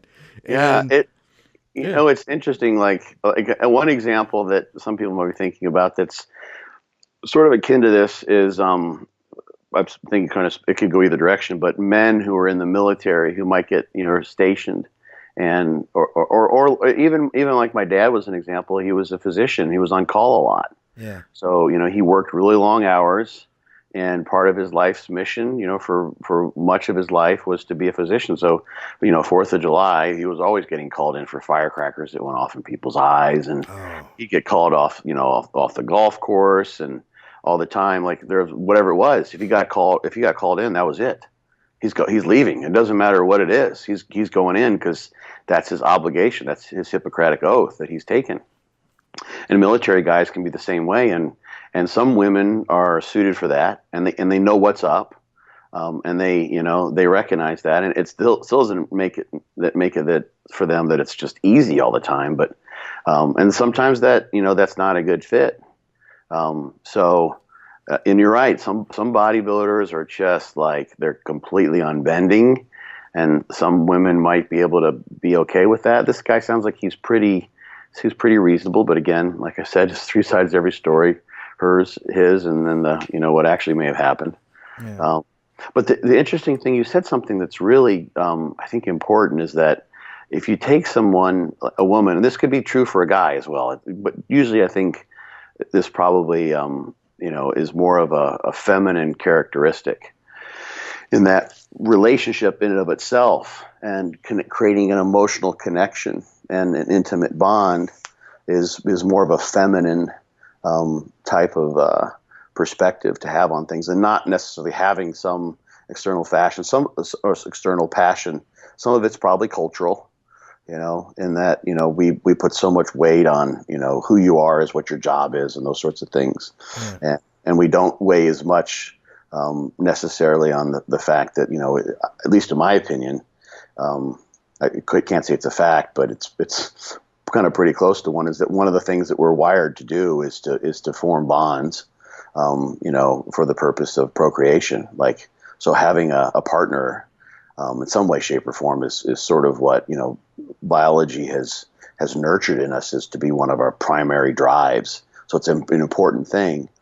But for a woman who, for instance, may see this as, okay, so my focus and my passion is the relationship, and his is bodybuilding. And then, so those things don't fit together. He has to relinquish his bodybuilding and make, me the direction or the focus of his passion in order to match in terms of, well, actually, part of, at least I think, part of a strong relationship is seeing that other person and loving them for what they are. Like, that in and of itself can be the most direct way for creating a deep, meaningful relationship. So it's not like you have to just want to like spend all your time cuddling and staring deeply into one another's eyes, and that makes, that's your assurance that you're number one for him. You can form a depth of connection by reaching out and saying, okay, so I don't get it. You go in the gym, you pick up these weights, you pick them up and lower them. Like, why is this so important? Why is this so cool? And then he explains to you, like, this is why this meaningful to me. And I get to combine. There's this tremendous, intrinsically complicated and curiosity-provoking puzzle that comes about from the training and the recovery and the diet and the supplementation. And it fascinates me to no end. And she's like, oh, okay. Yeah, I remember I was kind of like that with blah, blah, blah. Maybe she can relate. And just learning to relate to the other person by diving into his interests forms depth of relationship. Then she appreciates him and he appreciates her more because of how much she's now appreciated him.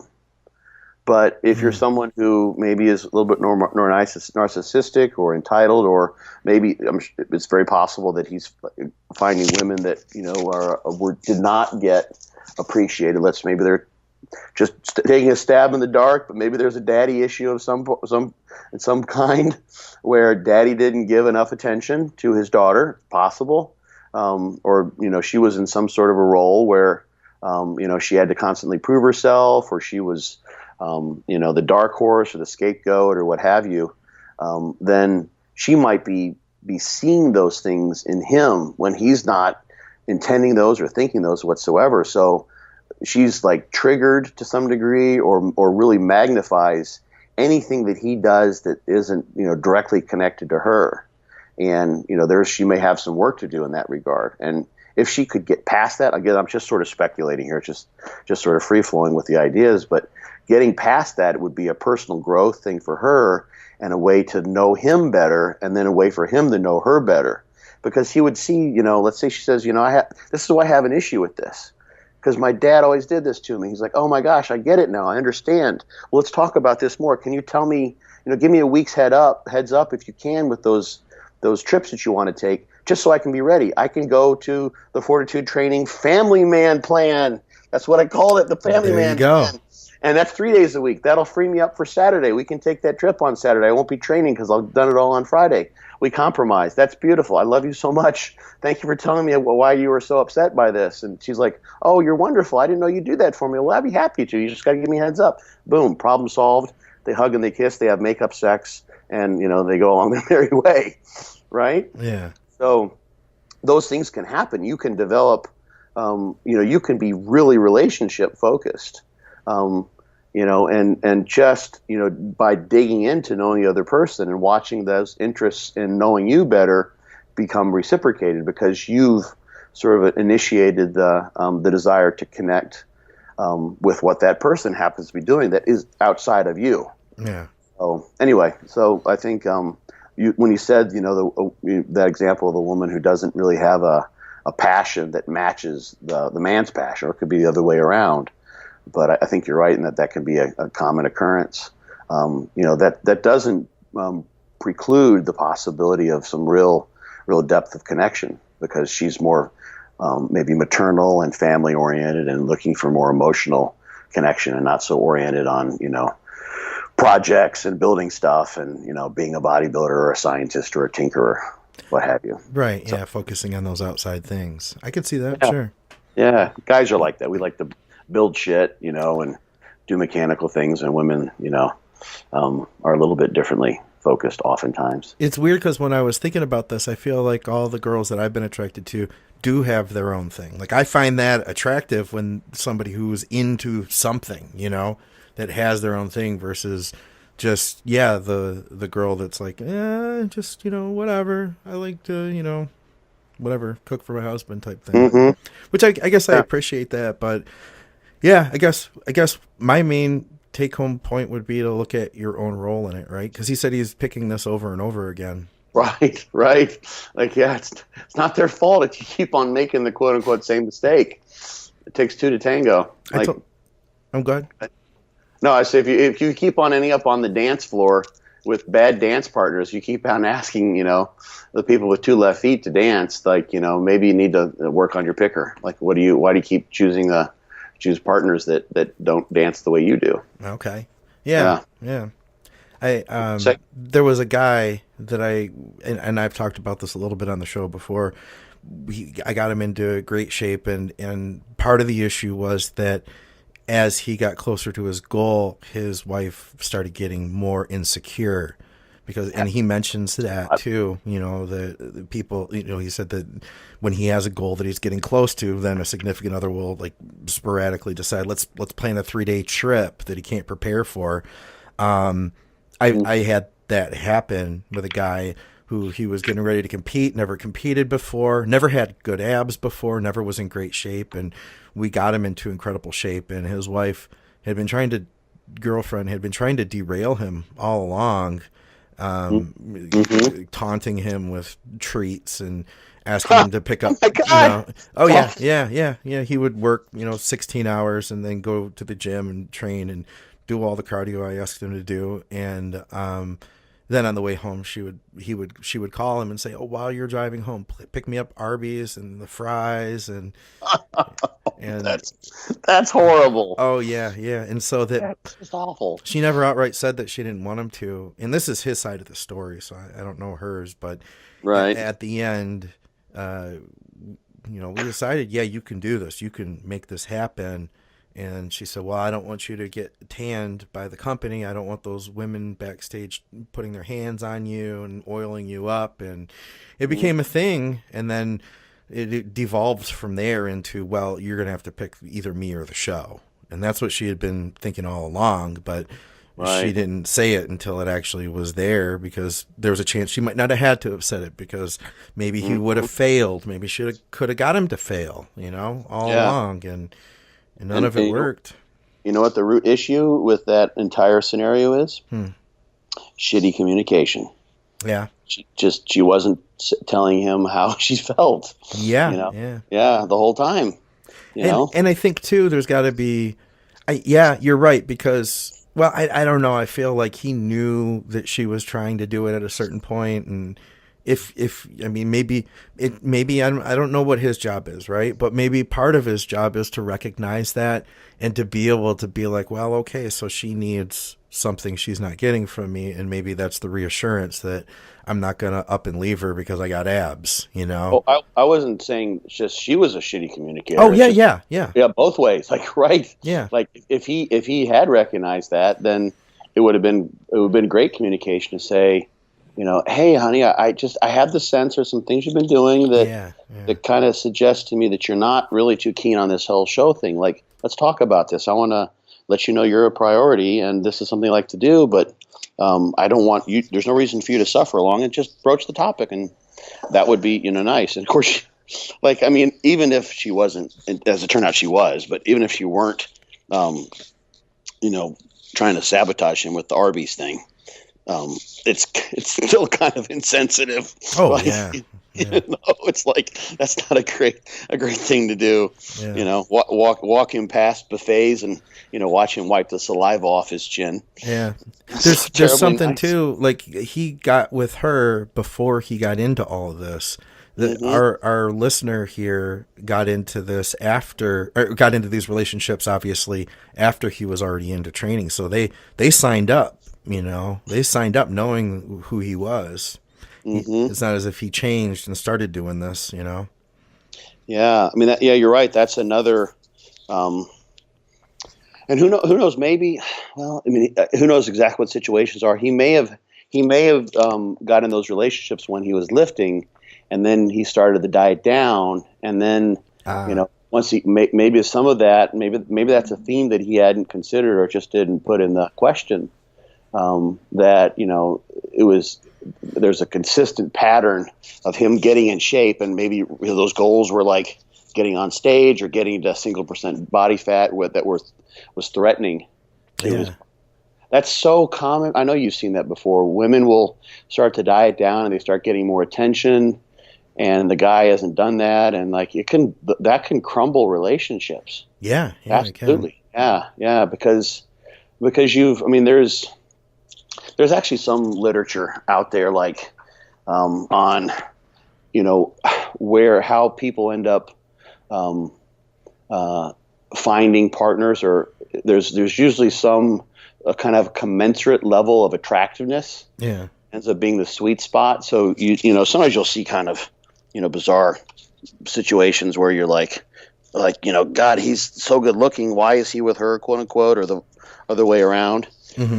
And it makes you think, maybe she's got a sugar daddy or what have you, if it's that way. But usually it's pretty close. It's not all that often you see couples where one of them is just like off the charts, like stunning according to our cultural conventions of beauty, and the other one just doesn't match at all. But that's what happens, when, to a certain degree, when you have maybe two people who are maybe a little bit overweight, and one's not very active, and the other one, really starts getting into things and likes what's happening, and the other partner doesn't come along. And then you've got one that, all of a sudden completely is transforming his or her social presence to someone who's highly attractive. And weight loss can do that tremendously for some people. Absolutely. Yeah, they can, they're just the loss of body fat in the face and so many other things. And then you've kind of created a disconnect. It's like you're not even in the same like sort of social echelon in terms of attractiveness. Like you're not even like from a social, and we're social animals. You see that person is like no longer even being. It's almost like you got together and this analogy is not perfect, but you part of like reason why you're together is you're both belong to the same church. Right. Like there was this, connection in terms of, belief system. You're in the same echelon in terms of attractiveness. You're a good match, a good fit, and then one person leaves the church or changes religion, and all of a sudden you've got this. You're basically traveling in different social circles. The woman or the guy is getting all this attention, and that can cause all sorts of triggers. Just from a personal level, and also kind of, the person will even maybe unconsciously see that, I don't know that I'm a match for this person anymore. She's not someone. And even here's the crazy thing: like, let's say the woman has become really attractive. Given it depends on how sort of surface and superficial the person might be, but if that woman given like enough time to sort of reset where she feels she is in terms of attractiveness, because women will get hit on all the time if they're good looking. She might not even have considered that partner as a partner.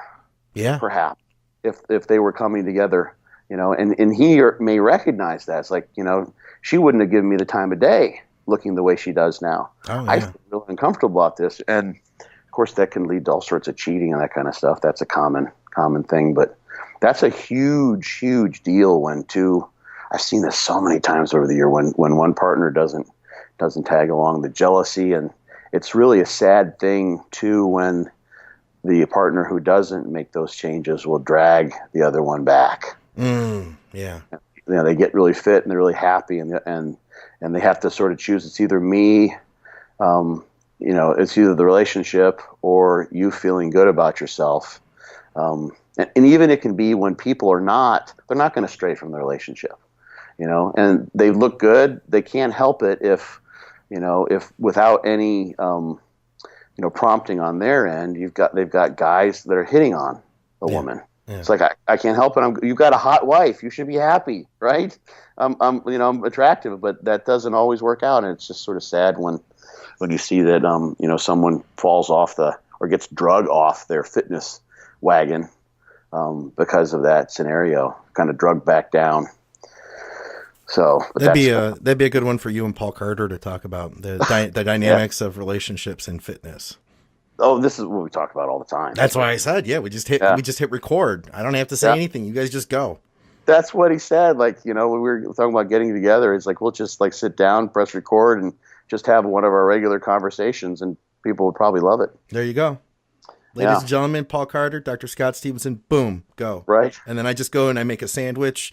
I come back in an hour. Right. Edit some diets, and then hit stop. You guys still there? Okay. Yeah. Just check in every once in a while. Okay.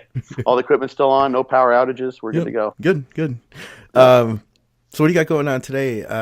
Now, you didn't train yet, or did you train? No, this is an off day. A lot of times I train on, but I got in there yesterday. So yeah, just got some errands to run. I got to get ready for these guys to come in and be my to take care of my house. Nice. So yeah. You're off to the gym? Yeah, I'm going to train in a little bit here, but I just when we took our break, I looked outside and I saw we got several inches of snow. So it looks powdery. Yeah. So I can probably easily shovel it. I don't need to break out the snow blower for this one, but I'm not going anywhere too quickly. That's for sure. Maybe a glute touch-up day today. No, we're moving on. We're moving on. Oh, okay. It's push day. Push day with a lot of chest. All right. You don't do glutes every day, isn't it? Everyday glute day. You're a bikini better. I've been doing abs every day. Almost. There you go. Yeah, do abs almost every day. Glutes are going to be a couple times a week now. And I'm telling you, Scott, with the newbie glute gains, you're going to see some before and after butt mirror selfies coming up here in 3 months. You're going to be blown away. I have my new screensaver already picked out. Then I know where I'm putting all my computers and on my phone too. Yep. Yeah, perfect. Tommy Torvaldson will have nothing on you. Scott Glutezilla McNally. There we go. It's my new Instagram name. Hashtag it, guys. You'll see me.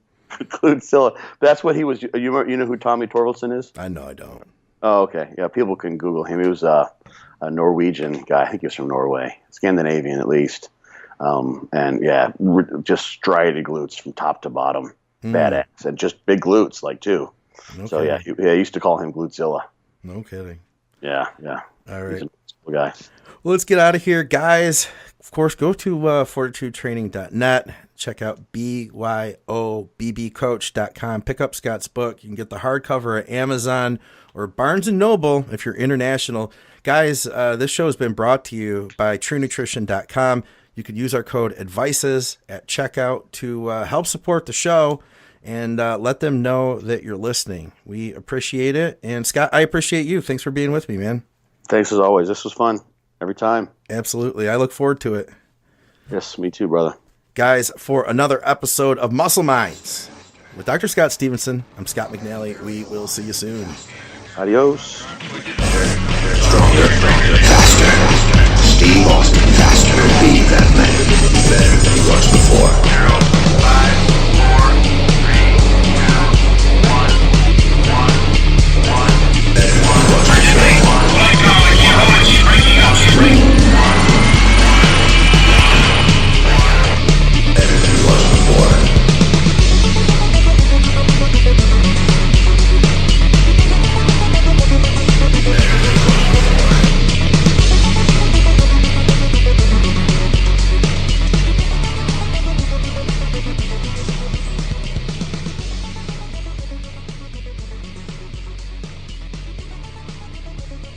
5 Voices Radio Network.